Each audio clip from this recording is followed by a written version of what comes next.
Erta turmush, hayotingizni xavfga qo'ymang. Erta nikoh nafaqat ijtimoiy va psixologik muammolarni keltirib chiqaradi, balki jiddiy tibbiy asoratlar ham yuzaga keltirishi mumkin. Erta turmush va homiladorlikning salbiy oqibatlari. Erta turmushga chiqqan qizlarda qon ketish, tug'ruqdagi asoratlar va homiladorlik toksikozlari ehtimoli juda yuqori bo'ladi.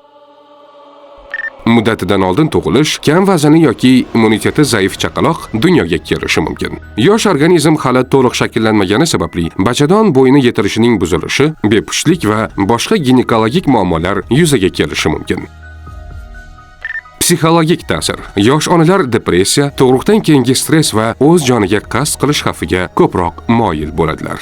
O'sish va rivojlanishga ta'sir. 18 yoshdan oldin homiladorlik qizning suyak va mushak tizimining to'liq rivojlanishiga salbiy ta'sir qiladi. Bu esa kelajakda turli kasalliklarga sabab bo'lishi mumkin.